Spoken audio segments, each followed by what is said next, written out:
Please help me in introducing John Prendergast.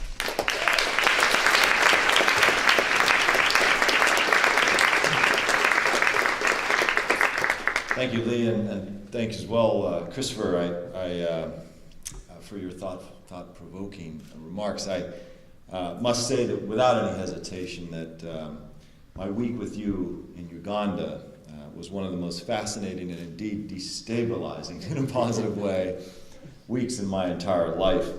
I think everyone in this room should get to experience a week with Christopher Hitchens in a forgotten war zone somewhere in the world. We should award door prizes, in fact, a week, a weekend, even a night with Christopher Hitchens at Dojo or one of the other bars around the area. Guaranteed a life-altering experience. Some historians have referred to the 20th century as the genocide century because of the number of state-sponsored targeted killings that occurred during that century. The genocides that some of which you just heard Christopher illuminate. The 21st century's first genocide began with a literal and figurative bang in 2003 in Darfur.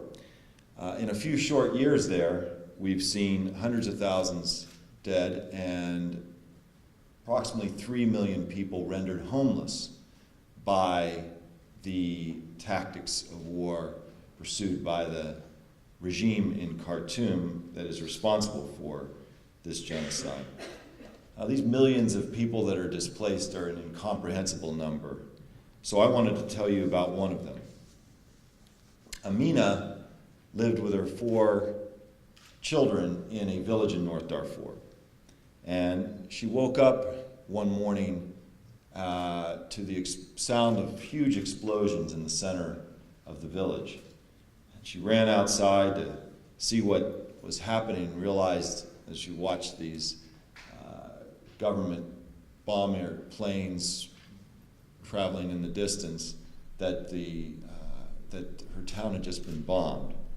And amidst the confusion and all of the screaming, she could make out an even more terrifying sound in the distance. What she could hear was the sound of horses, lots of horses, which meant only one thing in 21st century Darfur: the Janjaweed were on their way, the dreaded militia of Darfur.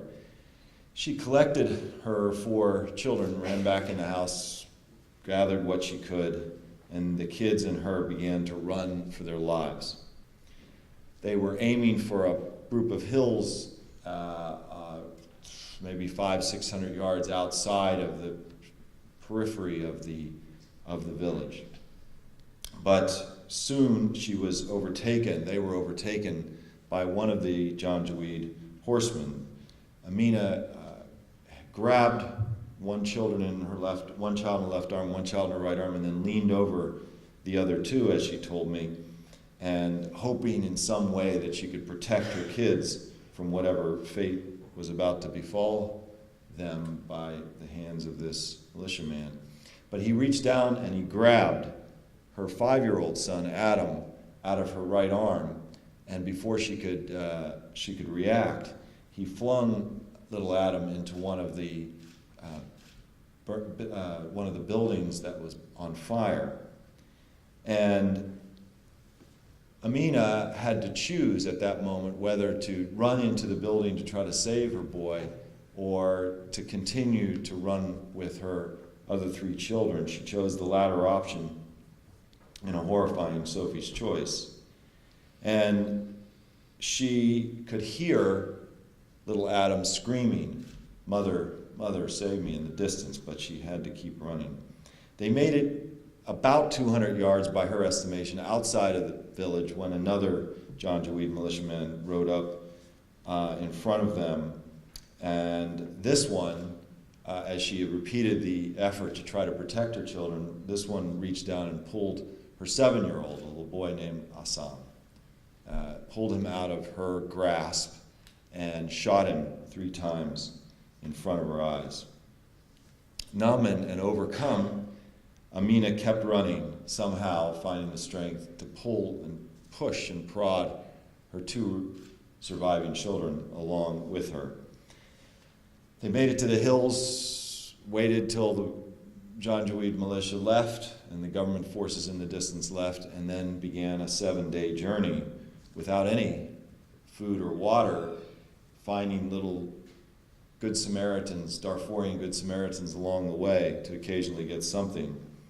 And they finally made it to the relative sanctuary of the Chad-Sudan border. That's where I found her.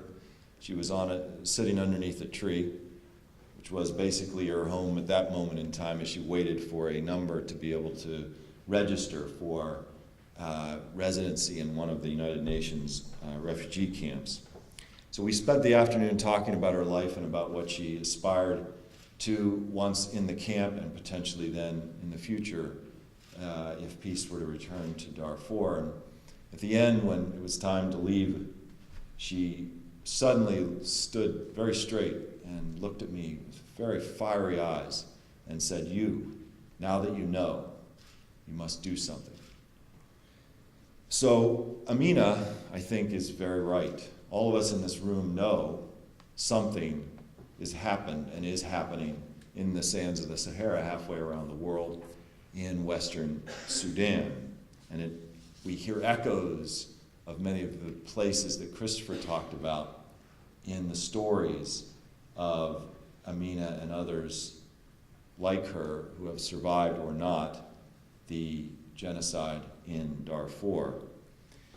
But before we figure out what we can do in responding to Amina's entreaty, is we have to understand why this particular genocide is happening or has happened, depending on your perspective, and then ascertain what we can do.